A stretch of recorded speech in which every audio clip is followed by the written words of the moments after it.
Into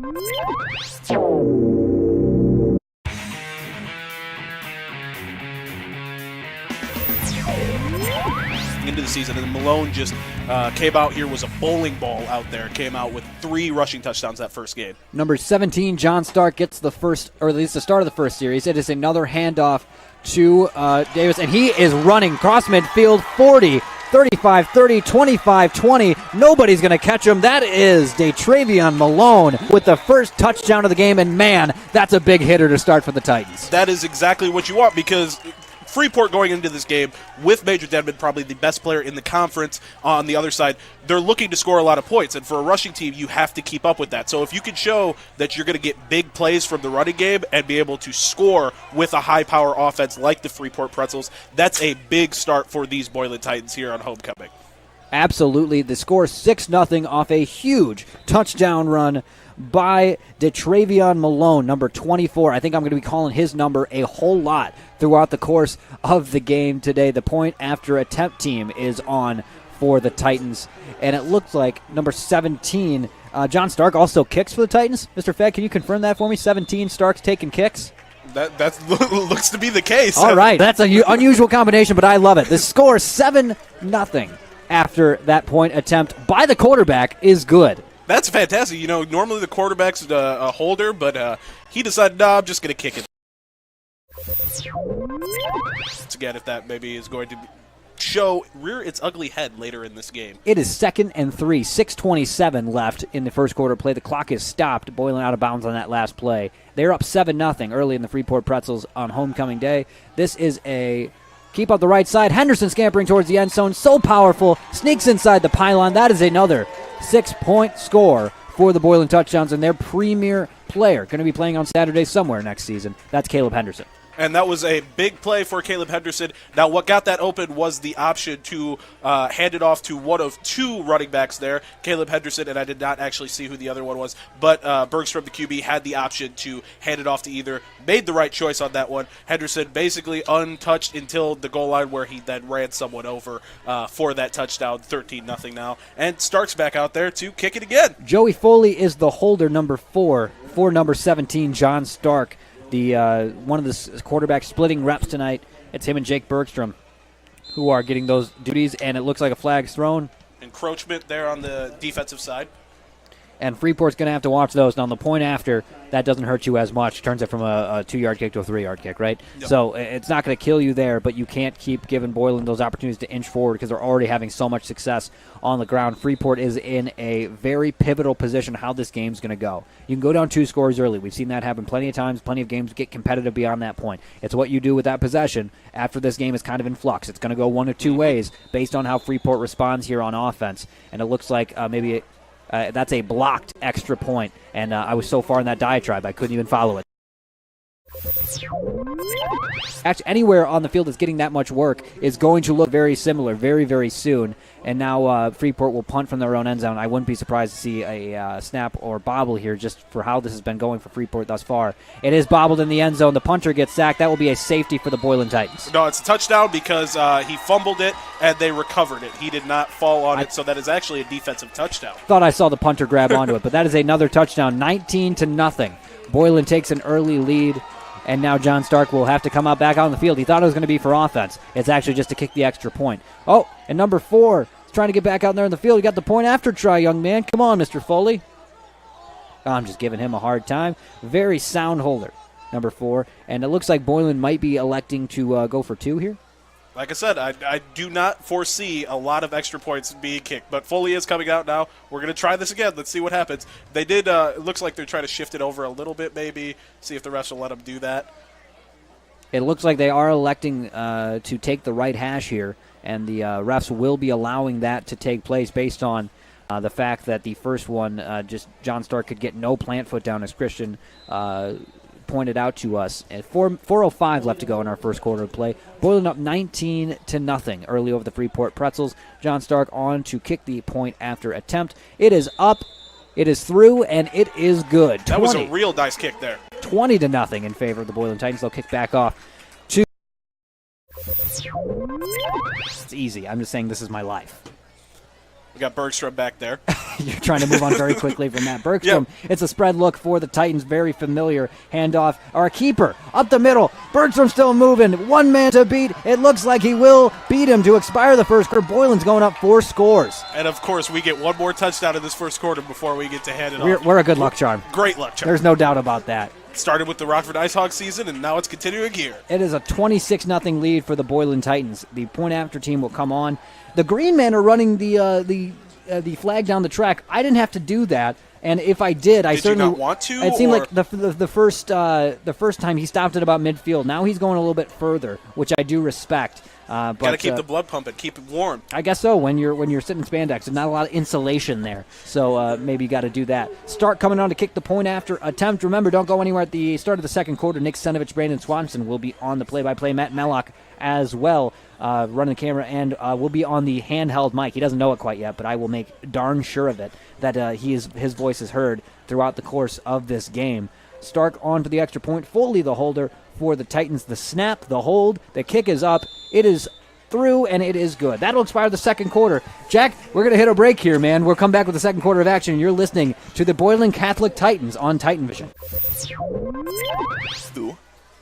Here for the Titans, as John Stark is now back in at quarterback. And back with him is Erickton Goodlow in the backfield. 4 wide receivers. And now Luke Bergstrom comes in motion, a handoff up the middle. And a good run right there for the Titans and Goodlow. But that will bring up 4th down.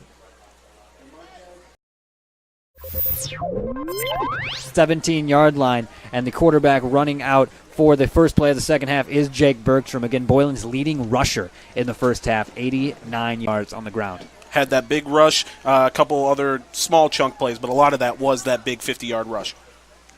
Titans taking a snap under center, which we haven't seen yet today. The snap and handoff is to Henderson down the sideline. Looks like he turned that corner. It's a one-play touchdown for the Boylan Titans and Caleb Henderson. And the good luck is back as we take over the mics, and Boylan scores a touchdown on their first offensive play. Mr. Fad's going to demand we sit here for every single game. Maybe not even call it, but just sit here. So this way we're in the building, because when we're in these spots, Boylan just scores every time down the field. Caleb Henderson proving why he is maybe the most pressed and publicized player on this Titan team. But as we've seen, they got a host of running backs who can move the football and do it at a high level, as those Green Men still on the wet track, hoisting that flag and firing it down the track. That's incredibly risky. Props to them. It looks like John Stark will still elect a kick from the right hash, so it might be an angle thing.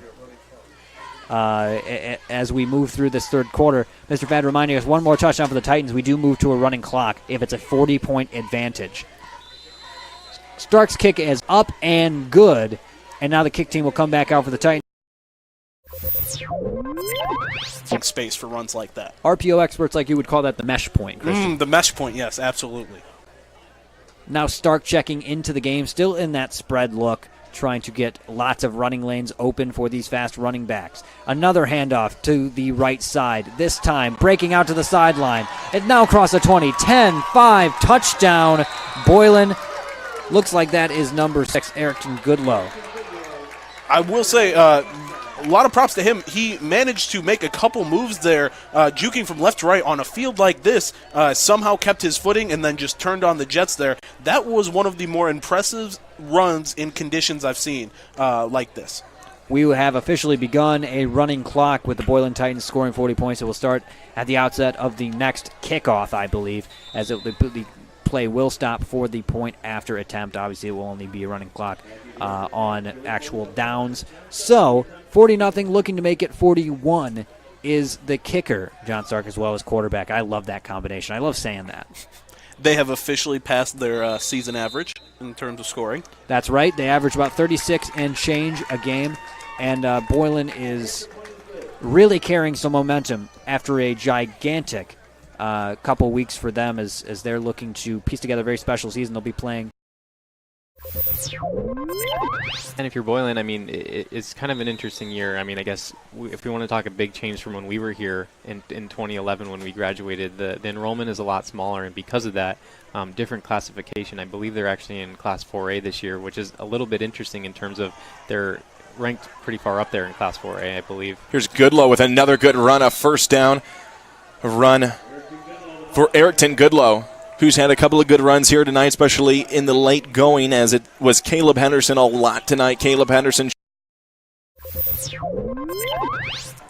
just about going to be wrapping it up as we have 5 ticks left on this clock before it hits triple zeros, and it has here tonight, folks. The final score, the Boylan Titans 41, the Freeport Pretzels 0. The Boylan Titans improve to 6-1 on the season, and we are going to now bring back in to the broadcast booth Christian Hoeger and Jake Logli to wrap things up here tonight. And fellas, it was fun. Oh, did you guys have fun? Oh my gosh! Oh, you know it was a blast. Well, it seems like we got all the scoring, so we were very jealous and selfish in that regard. So I apologize for that. You know, I think it was right for the mentors to give it, down to the mentees and let you guys take all the scores. I think that was good on our part. So we set it up that way. Okay, all right. Yeah, of course. No, I mean you still pull the string. Those are Very mature. It's kind very of guys mature. we are. Mature. Yeah, mature. Exactly. You're often known for your maturity. No, for this Boylan team, dominant on the ground. It was over, within the first couple of drives there. They had established that run. As dynamic as Freeport can be, I think they really need field conditions. At Freeport, they play on artificial turf, so even if it rains, they can keep footing a little bit better. Major Dedman was never able to throw the ball at all, neither were Boylan's quarterbacks. I think if you play this game a few more times, a lot of them are very competitive. A hat tip to the Freeport Pretzels for continuing to fight for turnovers. I'm seeing a lot of those players that are drenched in mud, and that's because they were fighting for 4 quarters. They could have easily mailed that in and made that score even bigger, but the Boylan Titans imposed their will with a few of those great running backs, guys. I'm sure you saw it. How many of those guys had so many great carries and were able to move the football in the pile? Yeah, it was really outstanding. I mean, as I was saying to Matt, as I'm sure you both were talking about, Caleb Henderson was having a great night tonight. Erickton Goodlow had a couple of runs tonight as well. It was a really good running game for the Boylan Titans, and I also think that just with the conditions, it was like having an extra defender out there as well against the Freeport Pretzels, because they were slowed by that ground. Well, and Goodlow coming out, having a couple good rushes, took a lot of pressure off Henderson and Malone, who had the early touchdown. And we talked about it going in pregame about the 3-headed monster, 4-headed monster with the 2 QBs. But Goodlow established himself, and we were talking about it during our quarter. When you start to get these high scores, you want to keep people healthy. And I think having Goodlow run like that and being able to keep a steady stream of guys subbing in and out allows you to keep people healthy and still keep running the clock down, and that was a good sign for all 3 running backs to do very well tonight. Yeah, no doubt. I mean, when I'm looking at the stats here, 9.5 yards per carry. I mean, when you're averaging basically a first down per carry, that's obviously going to do it for you. And I thought what was interesting too is just like you said, the number of people that contributed and gave Freeport different looks. I think that was obviously worked to their advantage, as well as getting to the outside. It seemed like there's a heavy emphasis on getting to the outside. A lot of good blocking downfield by Boylan that opened up those running lanes. I think one thing that you guys are finding out tonight is this is a fast Boylan team. Matt's one of the track coaches now, and he can tell you that 4 of these kids down here have been down to state 2 years in a row as freshmen and sophomores. Yeah, I think you're right. Freshmen and sophomores in the sprint relays. So, Mr. Fad, it sounds like they've gotten better since our track days. I mean, I thought our track days, I thought we were good, but they must be just a little bit better. We've got some quick guys and a lot of depth there in that area, and I think you saw it tonight. And it obviously in the slop you see out there right now, it didn't show in the second half, but they're in a good position. Well, I was just going to say my next question was, Boylan 6-1 now. Where do they go from here? Obviously, they finish out the season. You hope that they don't have any more losses, and then what's kind of their future look like going into the next couple of weeks? Well, guys, with a win over Harlem, Boylan is in a little bit more control of maybe potentially getting a share of that NIC 10 conference. What has to happen is Harlem and Hononegah will play Week 9 in the last week of the season. Harlem has 1 loss, that's to Boylan. Harlem has beaten They have not played Hononegah, and Hononegah, if they lose that game, there would be a 3-way tie for first place. So that's Boylan's chance to get a share of the crown of the Nick 10. Mr. Fad, unless I'm missing something here, it would be a little bit out of their control. They would need Harlem to beat Hononegah, giving them their first loss, and then Boylan owns the win over Harlem, so that would create that 3-way tie scenario. Hononegah got a very big win and a great game against Boylan. That, as usual, as you guys know, every game we call it's Boylan Hononegah goes down to the wire. It was no different this year, but that's a little bit out of Boylan's control as far as what they'd have to do to get a share of the Nick 10 crown, but they have to certainly control their own destiny in terms of taking care of business through the end of the year to put themselves in that position to get that help from the Huskies to get a share of the crown. But I think that's a very word-vomity summation of how this end of the season would work out for Boylan. And we thought they were going to be 4A, but Coach Fad did tell us that they would be 5A as of right now, but it will not be decided till the end of the year officially, but we're looking at that 4A, 5A range. Either side, there's some good teams on the 4A, 5A side, but Boylan is in that upper tier of either of those, and when you have a good running attack and multiple guys that can do it, that is big for those cold playoff games, as we've seen. We talked about it. If you have that running game in that playoff run, so I do think the future is bright for this Boylan team with the speed, with that running attack, that hopefully, especially with some of these smaller schools, and now us, the numbers too, is you running guys out there, and you're hoping you're wearing them down with that running game, and that's a good side for them going forward. Yeah, I think independent of the conference race, like you said, Jake, it'd obviously be nice to get the share of that crown. But even if they don't, there's plenty to look forward to for Boylan here as they look towards now a playoff berth with 6 wins. I mean, I think that guarantees them playoff berth regardless. So just got to keep focusing on that, stay healthy, continue to drive, close out the season strong, and then see where you get put. Couldn't have said it better myself, guys. Couldn't have said it better myself. I think Boylan, with how they play tonight, certainly shows why high hopes are still alive for the Boylan Titans. Any final thoughts before we wrap things up here? I just want to thank Mr. Fad for everything he's done for me. I wouldn't be here if it wasn't for him, and where I am in life if it wasn't for him. And I want to thank him for having us back, because this was a lot of fun. It was good to see everyone again and be back in the booth. No, absolutely, 100%. What Christian said, none of this happens. The way that Mr. Fad's brought this program forward since we've left has been amazing to see. Very grateful that he asked us to come back and to see you guys as well. I know I get to see Christian just about every day, or at least had for a little while. So it's great to see you guys and get reconnected and get to call some Boylan football. That's a good feeling, and then to be on the home call for the Titans. I'm glad I was able to do it with you guys. Yep, I'll thirdly say thank you to Mr. Fad for all he does in this, and thank you to Jake for keeping the show going tonight. Jack. Oh my gosh. Melloch, Jack. my word, we were so close. No. We were so close. No. Anyway, sorry about that. But quick shout out to the Boylan cross country and track teams who I get to help volunteer coach, and I love doing that too. So thanks for having us tonight. Voice of the Titans, close us out, man. All right. Well, you guys, honestly, everyone did a great job tonight. It was great to see everybody. This was a lot of fun, a great homecoming. Weather-wise, not so much, but Boylan gets the win, and that is what is the most important. Mr. Fad, Jeff Fad, thank you so much. And kind of what Christian said, you've done a lot for this program. You do a lot for Boylan, and everyone needs to know that and appreciate that, and we certainly do. So, for Matthew Melloch, Jake Logli, Christian Hoeger, Jeff Fad, and Nick Sentovich, who left to go be with his family because his sister, Sarah Sentovich, she was the homecoming queen, and I was very happy about that. And Jack, thank you so much, my man, for producing this game. You did an outstanding job. Good luck. You're a sophomore right now at Boylan. Good luck continuing at Boylan with, you said bowling, and it was golf, and was there one more thing in there? And baseball. So you're just a little bit busy. Yeah.